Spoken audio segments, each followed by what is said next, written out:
to the AfterBuzz TV network. Now the largest new media platform on the web and your #1 source for after-show entertainment.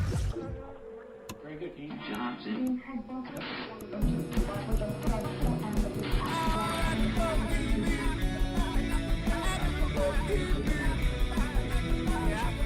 From the AfterBuzz Studios in Los Angeles, California, and streaming live on Ustream, this is AfterBuzz TV for Survivor.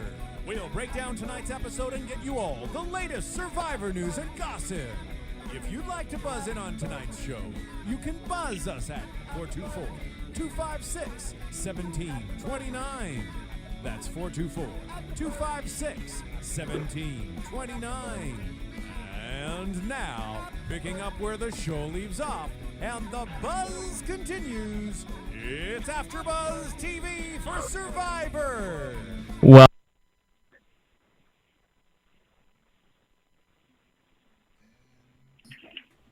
that was really welcome AfterBuzzer. Hello? Yep. What's up, Steamer? Welcome AfterBuzzer. This is the Steamer filling in for Phil Svitek, who's sick this evening, for Survivor Season 23, Episode 11. The recap. Yes. The refresh episode to catch me back up to speed here. It's properly titled A Closer Look. Yeah, I know. They just want to call it recap, which I should have known better fitting. too. 'Cause I remember even on my season, the Thanksgiving episode was a closer look, if you will. Oh yeah? Yeah, it was a lot cooler. It was a lot cooler during my season because they actually interviewed us at the after the Ponderosa is what they call it, but where you get when you get voted off, where you go back to and hang out with the other castaways. They actually did interviews with us, and I was the last one voted out right before the Thanksgiving, right before the closer look. So I got to talk about how stupid I thought all the other people were. Yeah, I didn't realize they did them that far back. I know they did them like in the earlier seasons, but I wasn't aware that it was every season like that. I remember there was one Thanksgiving a few years back that there's an actual new episode on. So. Oh wow. Yeah. So in the recap, more of an affirmation for me that coach is playing a strong game. Yeah, the dude definitely has all his ducks in a row to make it further and do his thing and be in the top 3. I think. I don't know. Yeah, I don't know who's gonna cut the head off the snake or the dragon and step it up. But I don't see it happening. Cochran's wearing his jacket, so it could be Cochran. that had to be the dumbest little quip of the whole recap of the whole closer look. That was the dumbest look they showed. At least he like realized the jacket was ridiculous. Like pointing out the florals and like saying there's probably a dragon insignia in here somewhere. Yeah, in there somewhere. So he like realizes that it's silly. But like throughout like the whole episode, it's like they just basically just like throughout the season they focused on 4 people. And that's basically all they did. I mean, sure you got a little smattering of everyone else, but basically it's like the big 4. You got Coach, you got Brandon, you have Ozzy, and you got Cochran. But that's like the 4, I guess, driving forces of the season, and that's basically all they gave you in this recap. Yeah. And I guess that's for the best, since those are like the more compelling characters in the season. So in that regard, they give you a little more detail, especially like Cochran. Like he's out of all of them, I think he's the more compelling of them, since obviously we've been making fun of him like the past few weeks. Yeah. But looking at some of the stuff he went through, it's like, yeah, you kind of feel bad for him in a way. But at the same time, he's on Survivor, so it's like I can't really overly feel bad for him. It's not like they're like keep trying to play up like the bullying angle. Like I didn't really see much of that. I mean, sure that they might tease him, but you're out on an island with people. I mean, what else are you gonna do to buy the time? You're gonna joke around with somebody. Absolutely. So. Like honestly, I while I was out there, I did a lot of shit talking, and I happened to pick on a girl named Sheann quite often, just because she annoyed me so terribly. Yeah. She drove me batshit crazy. I couldn't even stand listening to her talk by the end of the 18 days. And you're around them all day, so obviously, and you can't really get away from them unless you go out on your own for a little bit. But at the end of the day, you're gonna be stuck with them. So obviously those tensions are going to just keep building inside of you, and you're going to basically let them know what you think of them at some point. Yeah, absolutely. And unless you're a total pansy, but it's like I've never been one to be very soft spoken. If I think someone sucks, yeah, exactly. If I think someone sucks, I'll tell them to their face that they suck and exactly why I think that they suck. But yeah. But like the whole thing, like Cochran, like when they they see like Ozzy made him hold the chicken as they're killing it, is like, I don't know, like Cochran wants to do that stuff. Like in the first few episodes, like they showed him like wanting to learn to do some of this stuff. I mean, if I were Cochran, I'd want to try to like work my way into that as well. I mean, when else are you gonna get a chance to do something like that? And if you have someone like Ozzy who can help you out, I mean, go for it. And it's not like they're making fun of him for being him. It's like the way he's holding it. Obviously, they're like guys. They're going to make that joke that what Cochran looked like he was doing. So I didn't really see the problem there. But I don't know. I don't know what like Dawn and all. Like Dawn's like big on like the bullying, so I didn't really see it. Dude, how funny was it to see Dawn say that she's not used to swimming with people she barely knows? That's comedy to me. And her freaking out about getting in her bathing suit. That was I didn't realize she was Mormon. That's hysterical. Yeah, that's the thing. That was the first note I wrote. Dawn, Mormon. I mean, that like explains a lot of what she's done throughout the season. Like just how like reserved she was. Which I'm not saying that's a bad thing. If that's her belief, then more power to her. But it definitely explains a lot. Yeah. And she was out there. She did it right for herself. I mean, granted, she's going to be eliminated next episode, but yeah, she will know. Dawn already got eliminated. Yeah. I mean, eliminated in total from like Redemption Island. Oh yeah. I don't think she's making it past Ozzy in that one. Even though I guess we'll get to that in predictions. Yeah, exactly. I definitely see Ozzy coming back, and we'll talk about that in predictions, like you said. Yeah. And let me see what else I had here. Oh, Cochran, like saying like he's a big PETA guy and all that. Like he doesn't want to. He wants to kill the fish respectfully. Yeah. I don't really understand what that means. Yeah, it's me like, either. How else are you supposed to kill a fish? Like, if you're a PETA guy, like, don't eat the fish. Yeah, exactly. But he's in his physical prime, so I guess that's what he does. Unbelievable, yeah, man. That poor guy. He's so awkward. I know he's gonna do well because people view him as harmless, but it's like still at the same time, it's almost pitiful to watch him in those challenges, dude. Yeah, I mean, and just like in general, like I noticed like 2 times in this episode. The first one was Papa Bear. Like he's talking about Cochran. He's like, I like him. I really like him. I like him. It's like, okay, we get it. You're exaggerating that you like the guy. You don't have to like make it seem like you're going out of your way. I mean, you like him. We understand. Just say what you want to say about him. He's not really ready to be on Survivor. He's like a scared little boy. Absolutely.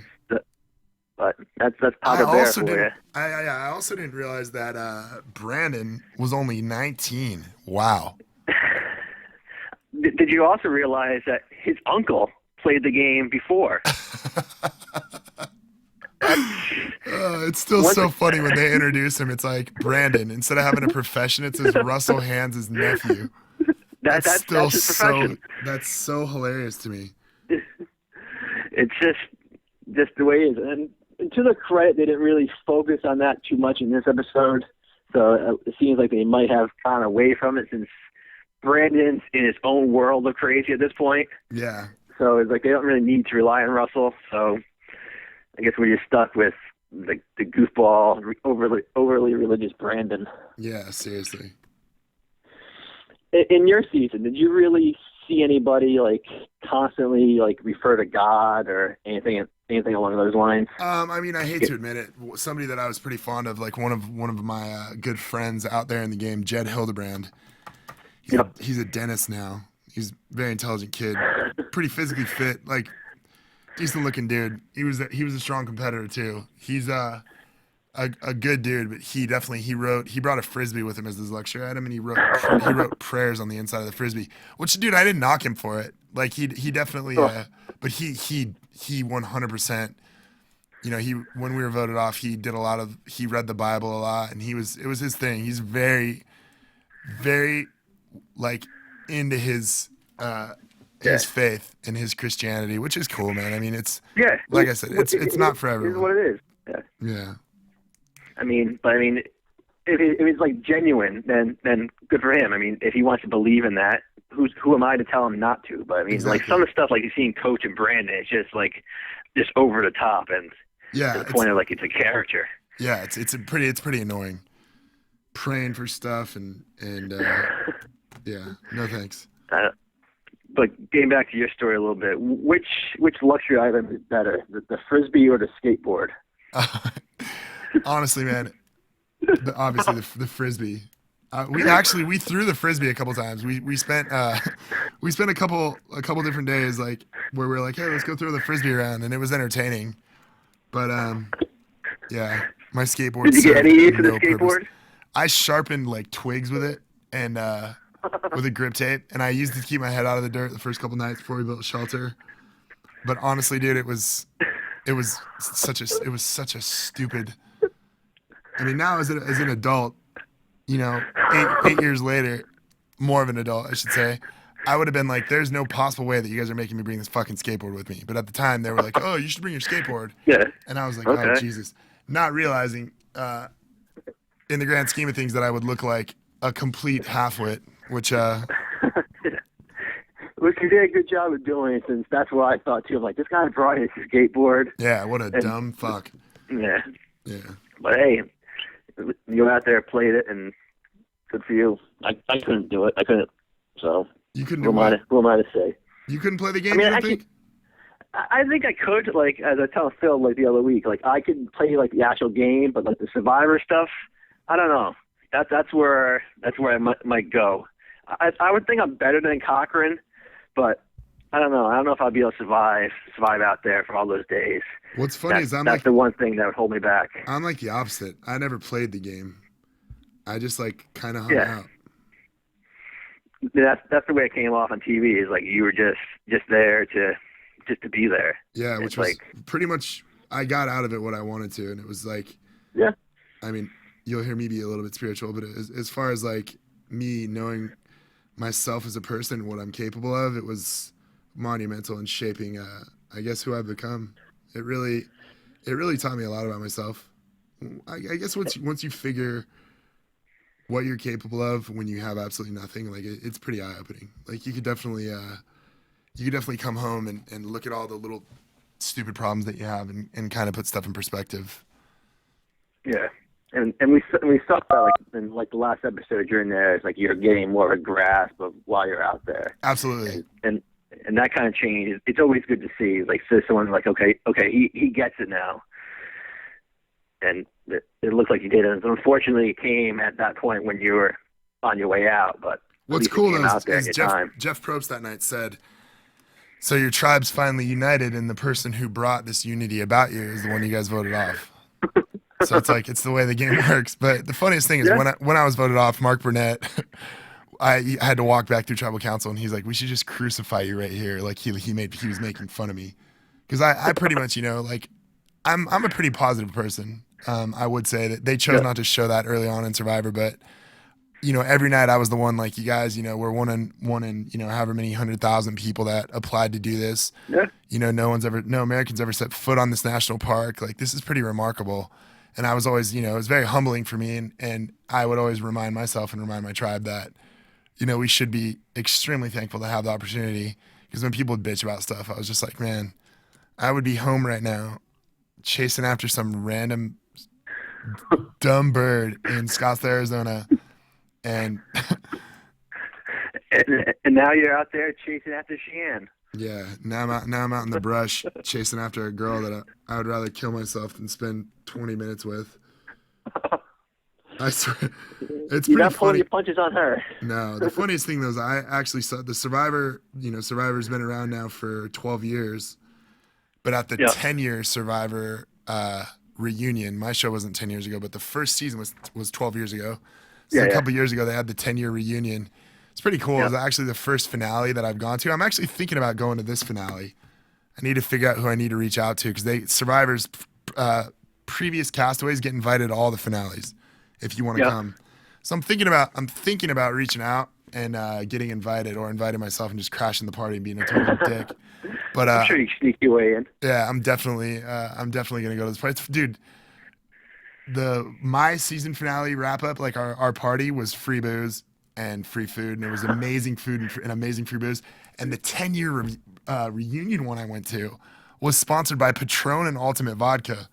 So needless to say, I had some of the delicious skewers that they were passing around. But I frequented the bar area. I brought my best friend with me, he's opening a new bar out here called the Wolf Slayer. I'm gonna be working there 1 or 2 days a week. Just, at the start, it's a beer garden. The guy is absolutely one of the most hilarious, one of the funniest people anyone could ever meet. And he's no stranger to the bottle, let's just say that. So he and I definitely knocked a few back, and I mean it was a mess, dude. The other Robb Zbacnik was doing an interview. Yeah. Robb Zbacnik was doing an interview. This is the guy, Robb Zbacnik, who called me before his show aired and was like, dude, I was a huge fan of you on the last season. So he definitely knew who I was. He tried to big league me at the 10-year thing. I said hello to him and he's like, who are you? And I literally was like, are you fucking serious? Are you gonna say that out loud? You know exactly who the fuck I am. And I even said that to him. I was like, you pussy. I like called him to his face and I was like, if you weren't standing with your girlfriend, I'd probably kick you in the teeth. But like, I don't even remember what I said to him. I was blackout wasted. But while he was giving an on-camera interview, my buddy Ryan, who, God bless him, walked by and put 2 of his fingers in Robb Zbacnik's mouth while his mouth was open and he was talking. It was pretty incredible, bro. And we still talk about it to this day. But I got completely off subject. That's awkward for me. That's totally not like me. Anyways, at the 10-year thing, Sheehan was there, and she's like, she's like, oh my God, Rob, we're supposed to hate each other. And I was like, oh, that's fucking awkward. I really would prefer not to talk to you now either. But she's like, I'm a mom now. Can you believe it? And I honestly wanted to be like, do you want me to be honest with you, or do you want me to tell you what you want to hear? Do I believe that you're a mom now? Yes. I have friends that will sleep with anyone. That's a female. Am I shocked a little bit? Yeah. Yeah. I But frankly, yes, I am. Yes. If you want a straight answer out of me, yes. Absolutely. I am shocked. I think if you go to this reunion, I think the first thing you do is go get girl advice from Papa Bear. Oh, 100%. That's the advice you want. Compliment a girl on her earrings while doing a turn. I like the hand wiping thing too, so it looks like I'm a total creep in the distance, wiping my hands off like I'm about to hatch some fucking caper. Like I would feel like the villain in Rocky and Bullwinkle. I don't even know his name. The dude with the tall wife. I'd feel like that guy far away. It's Boris. Yeah, it's Boris. What a great name, Boris. I feel like I've never met a total pussy named Boris. You know what I mean? Like, you meet someone named Boris, you're like, hey, like Cochran, his parents would never have named him Boris. He's not a Boris. He's not a Boris. Cochran, though, as a first name, like, did his parents know what they were subjecting him to? Like, the rest of his life, people were probably going to call him Cock Ring or just Cock for short. I think his first name is actually John. Oh, well, that's my bad. He requested to be called by his last name. Which is terrible. He says that's what Jeff Probst does with all the guys he respects. Like, he listed like Penner and Donaldson and some other guys along the lines. So he thought it was like just to get like Survivor cred. So he wants to be known as Cochran, which, yeah, obviously the jokes come with that. Yeah. Well, so I'm pretty sure, I'm pretty sure he should have thought that one out a little bit more. But I mean, I'm not a doctor. What do I know?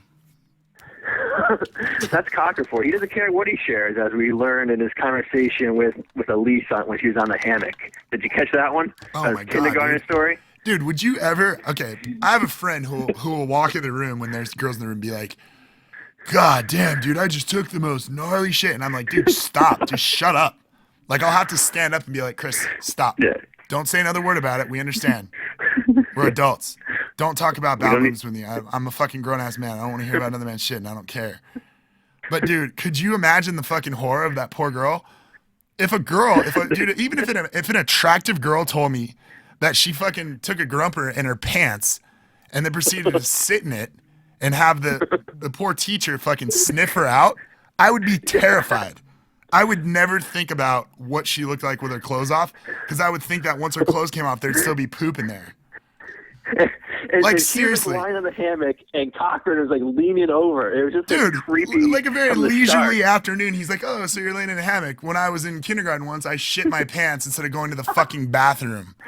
Because it's like, nap time. I don't want people to hear me going to the bathroom. Yeah, you're going in your pants. Where's the trade-off on that? I don't know which is worse. Some kids hearing like a dump or two hit the water and splash, or your teacher sniffing the fucking class out like a detective and arriving on the fact that you just took a shit in your pants. That's the most terrifying thing ever, by the way. For a person, all sorts of illegal anyway. Like, where's the teacher? Like, walk around, like, bending out, sniffing everyone's ass.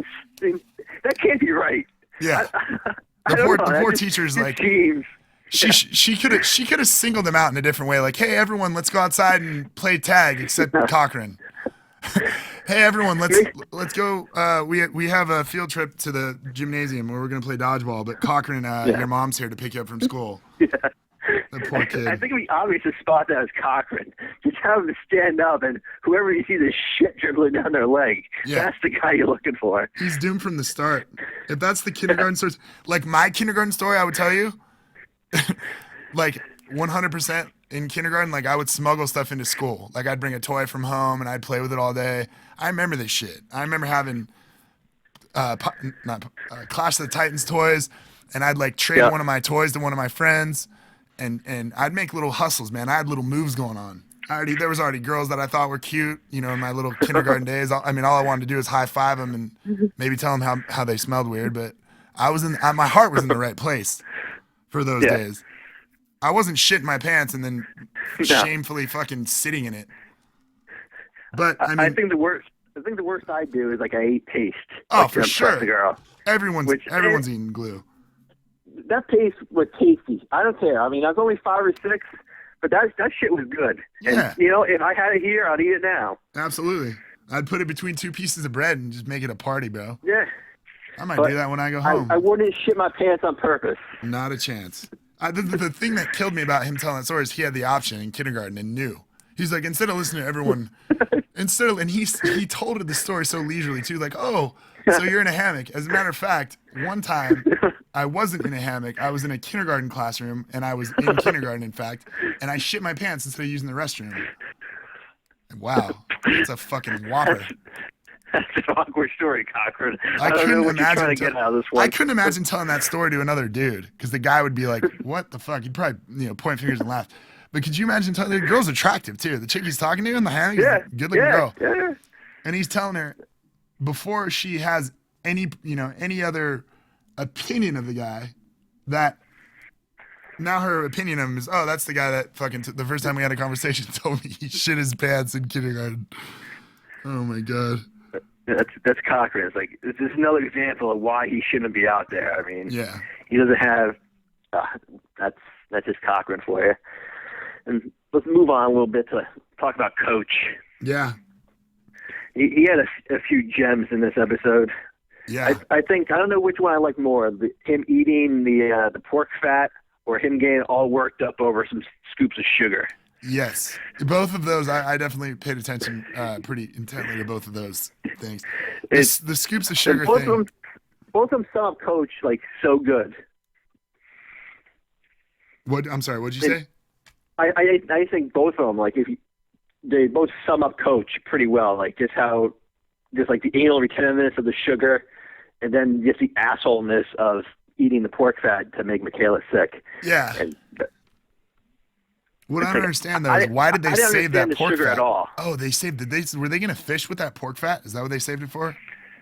I don't know. I don't know what that was for. It would have been good to fish with. See, I'm a survivor. It was lying there, and it was lying there in the jar. So obviously they were saving it for something. Yeah, my guess is probably to fish with. Anything stinky and disgusting is great to fish with. Just FYI, if you ever find yourself in Massachusetts. if I ever find myself marooned out there, where Yeah. it's just me and Cochran hanging out. Yeah. Use the pork fat. It's a good standby. Throw it out, cast the line out, and be a hero like Brandon tried to be. But I don't know why that would be so disgusting. Like I've eaten fat and like steak and all. I don't think pork Yeah, fat it's would delicious. be any more disgusting than that. Well, if it was rotten though, it would probably be bad. Yeah. Yeah. That's I mean, true. think about That's bacon true. is like the majority of bacon is fat. Yeah. That's what tastes so delicious. Yeah. And so, Also, but- like pork belly, if you go to like Korean barbecue, is so fatty. It's almost like too rich for me. It makes me nauseous, but it's delicious in a small amount. If I was starving, I would have gotten pretty creative with that pork fat.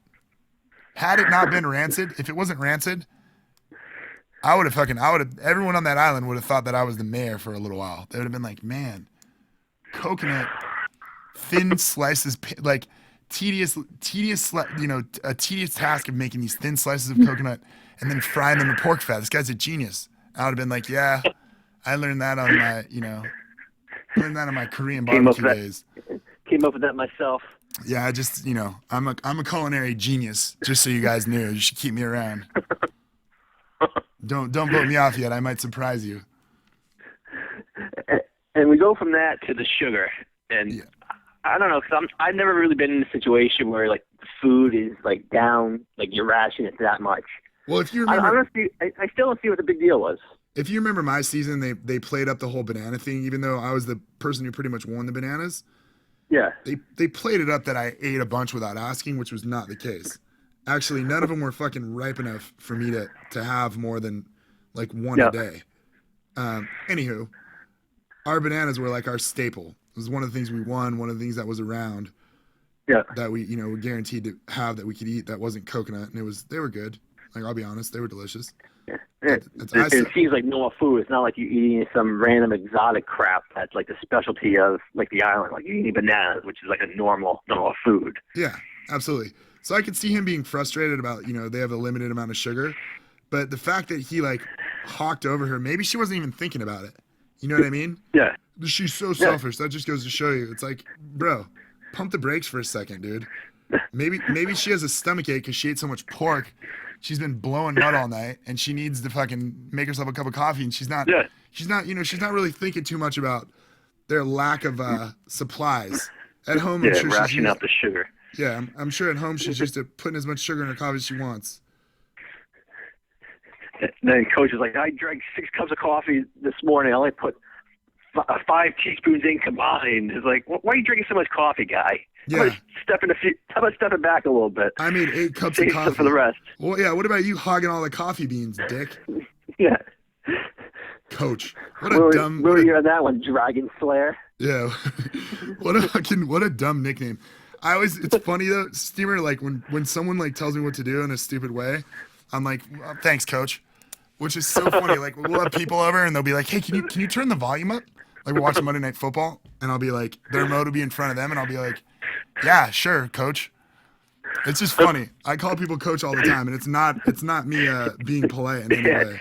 It's not endearing like he wants it to be. Yeah, it's like, everyone's called me coach since I've been 18 years old. Really? What were you coaching at like 18 years old? Yeah, you've been telling people what to do your whole life because you're a dick.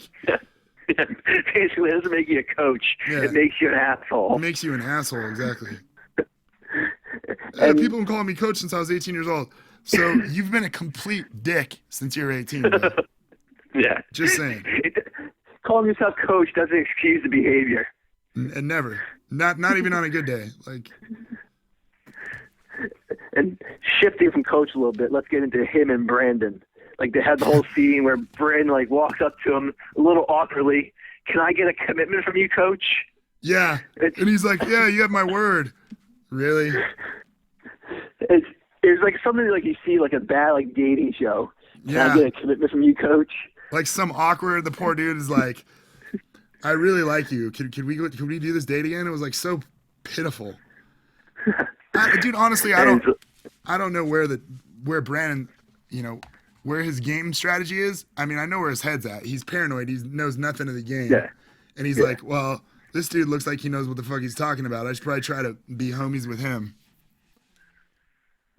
Yeah, So, that's basically what he was doing, like trying to latch on. He's like, he's played a loyal game both times he was on, so hopefully be loyal to me. Which, I mean, it is a decent strategy if you think the guy's loyal, which I don't believe he was the 2 times he was on there. That's besides the point. And Brandon's trying to latch on to that. And they're using the crutch of their religion to bond them together. yeah. As Coach said, powerful stuff, man. Really? Is this powerful? 2 guys making an alliance in a reality show, game show? Give me a break. It's not really powerful. Get over yourself. Yeah, you call yourself coach, bro. I rest my case. Yeah, that's not very powerful. You're a man of God. We get it. And once again, like they show, like after Brandon's like flip out at the tribal council where he's talking about loyalty and all that, like they show like everybody like starting to turn on him a little bit. And Coach goes back to the tactic of everyone loves you. Everybody loves you. You just gotta calm down a little bit. Like no, nobody loves them. When you have to repeat the same thing over and over again, it means it's not true. You're just trying to convince yourself and that person. Nobody loves Brandon, and you just want to keep him around to advance yourself in the game. Yeah, but how about him telling Cochran that he's Hercules? Yeah, we glossed over that whole parable, which it just took me back to like 2nd grade, like in my creative thinking class. Like we had like Greek mythology, and even then I was bored out of my mind with it. I'm like, okay, yeah, enough. And like Coach is using that as like some big comparison to the game of Survivor, like pinpointing everybody. Like he called Edna like the most talkative. Like Edna, really? She said like 2 words the whole season. Yeah. But it's still not as glaring as calling Cochran Hercules. It's the dumbest thing I've ever heard. How's he Hercules? It's like, yeah, obviously Hercules was smart. That's what you're trying to go with. Like Hercules wasn't just this muscle guy. Yeah, well, I would say Ozzy's Hercules, and Cochran, I wouldn't even know. Cochran would probably be one of the jerks. Like, one of the real I don't know my assholes. Greek mythology anymore. So Yeah, I don't lost. have my Greek mythology Wikipedia in front of me here. I don't have anything to reference, but it's like, yeah, Cochran's smart, and Hercules was too. I understand that, but Hercules also had strength, and Cochran has none. He just is. Which, hey, I mean, he wasn't born with the genes to do that. You can't fault him for it, but it's just not there. It's just you not. Can't give him credit for it when it's not there. It's not his MO. Yeah, the poor guy he wasn't blessed with athletic ability. Let's just say that. No, and calling him Hercules just to butter him up is just kind of weird. I think it's pretty funny though that Coach's move. He's like, oh, they left Cochran sleeping out in the fucking by himself. My move now is I'm gonna win him over. I'm gonna kiss his ass and tell him that I think he's the strongest person in the game because he's such a pussy in real life. Yeah, that was weird though when they show like the awkward sleeping arrangements of Ozzy's tribe. Like you see like Keith and Whitney like shacking up, and then they go through Jim and Dawn like latching together. Then you see like Ozzy like just randomly lying out by a log. Yeah, twitching too. Like having like epileptic stroke in his sleep.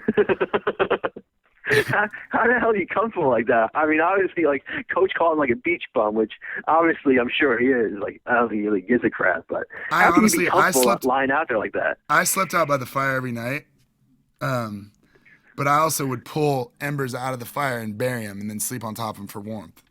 It was actually I slept harder and better than most people. Speaking of something awkward though, do you know that the only time that I've wet my pants as an adult was during Survivor? Oh yeah. Yeah. Actually, how far into the season? Like 10 days in, dude. One of the nights. And I remember the funniest thing is, listen to this. You sleep, dude. Sleep out there is like such a luxury. It's so hard to sleep. And you know how sleep's important, dude. But I remember one of the nights I was like, I'm really comfortable and I'm warm. And I was like, I know the sun's gonna be coming up soon.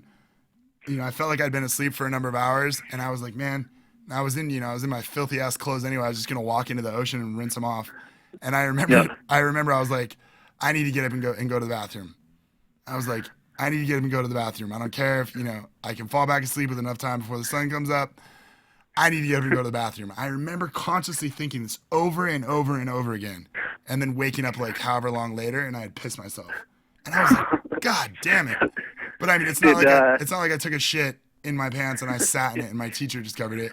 I told everyone the next morning, I was like, dude, I mean, it wasn't even a lot of piss. It was like, I didn't even, my pants weren't soaked. But I remember telling everyone the next day, I was like, dude, I think the experience of being fucking delirious and, being out here, I pissed myself last night, barely, but it happened. So you basically sold yourself out before like Sheehan walked around and started smelling everyone's crotches. Exactly. I wouldn't have put that past her either. No. And let's get to Keith and Whitney for a little bit. Like they show them like huddling up in the cabana. Yeah, I didn't realize that they were lovey-dovey. Yeah, and that's apparently carried on through the after show since they're together now, and it's come out that she was married before she went on the show. So like when they're showing them like huddling up, like she's cheating on her husband with Keith. Wow, what a scandalous little. Just imagine like being her husband, like watching that. I'm sure he's done watching Survivor. Yeah, that's probably a good point, but I could just imagine him like just seeing that, like just what a bitch. Seriously, that's just a grimy thing to do to begin with, but to your husband. I guess, wow. Yeah, she was married now. She's a country singer, so she's out in Nashville with Keith right now. That's what I read in some article I'll link to. Wow. Pretty messed up stuff. So I remember her being a country singer. I remember that. Yeah. So what? Keith's not from Nashville though. No, I forget where he's from, but he's like does something with like basically shit. Like he crawls around in shit. Like I don't know what it is, but it doesn't seem like a fun job. So yeah, he's like, come to Nashville, be a home wrecker. I think I'm cool with that. Yeah, basically. I don't want to walk around in shit anymore. I'll latch on to her mediocre success. Wow. And then there was this scene with Edna and Rick, which I think that scene was them speaking more than they spoke in any episode prior to this combined. Yeah. And just seeing them speak, though, it made you realize why they don't show them. Yeah, they're both boring. Yeah, and like Rick was like going over strategy, and it was just bad. It made no sense. And further in the episode, though, like he had like one of the lines of the episode where Brandon lost a chicken. Yeah, and he said Rick, like he grabbed by the neck and bite it off. Yeah, which I would love to see someone do that in Survivor. I don't know if Peter would like it too much, but for a pure like entertainment standpoint, that would be pretty fascinating. Yeah. That would be interesting to see, dude. I think I also like when Jim he took a little stab at Brandon about yeah. What? Yeah. What did he say, dude? I can't remember. He was like, he's like maybe you should have prayed for it or something, dude. It was like because obviously Brandon like the chicken goes scurrying off, which yeah. I don't know how many times like in my life I've ever rooted for a chicken. But I was rooting for that chicken just to run away and never come back. Absolutely, dude. Just run, chicken. Just get out of there. That guy's batshit crazy. Yeah, find some place to hide and just do your thing. Yeah, and Jim said something along the lines of, "Why don't you pray and maybe he'll come back?" Yeah, something like that. Which it's a pretty good jab at the overly religious Brandon. Yeah, it's pretty funny. Pretty funny. So, where are you at in the area of predictions, brother? Let's take a commercial break and then we'll begin the predictions. Cool, man. Let's do it.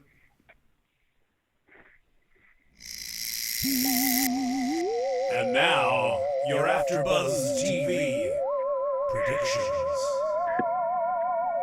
Or we could not take a commercial break. Just go straight into them. Yeah, you know what? Why don't we strike while the iron's hot, man? Let's just do this. Let's do the damn thing. Yeah, as my friends say. Get right to this. As the hip kids in school say, let's just do the damn thing. Damn right. They showed the prediction, the little preview for next episode. But I think one of the things that they showed before that gave us a pretty good idea of what's going to happen. Yeah. Like when they show like Albert and Sophie talking. 100%. That piqued my interest a little bit because obviously I said last week I'd like to see Albert, try to get a team together and overthrow coach. Honestly, I feel like if they overthrow coach, it's anybody's game again. Like really. Yeah, that's the key. They need to make a move and get rid of coach, but it seems like Sophie is like she was shitting on Albert's like gameplay, like saying like he's has all these strategies, but none of them are any good. Yeah. But she's like stuck like in the still wanting to stick to that original 5 and thinking that Edna and Brandon are the next to go. Does she really think Coach will get rid of either of those two people? They're both loyal. Both of them are loyal to Coach. So why would Coach want to get rid of them? Coach definitely. Well, I mean, you have to think about it like 100% from Coach's standpoint. He would want to keep them around. Yeah. But is it enough if only Coach wants to keep him around? You know what I mean? Well, he's got Coach, and I think Brandon said this, or no, Cochran said it in the previews. Like, we got 4 votes, so it doesn't really matter. It's like, so basically Cochran, Coach, Brandon, and Edna. Right there, they have the majority. So unless Albert does something drastic, I think Sophie dropped the ball. I think Brandon could be swayed. You think so? I think so, man. I mean, Coach has him in his pocket, but I think Brandon's the type of kid where if somebody, proposed a good plan, I think he would jump for it. He's not into playing the dishonest plan, but I think if somebody made it him aware of what he could do, I think he might take the bait and go with it. That could happen, I guess, or like maybe if someone let him believe that Coach is stabbed in the back, like he can make it seem like Coach did to him first. Absolutely, like Brandon, you're the next one. You're the next one to go, Brandon. Coach told me that. Yeah. I mean, don't ask him because he told this to me in confidence, but I think it's messed up.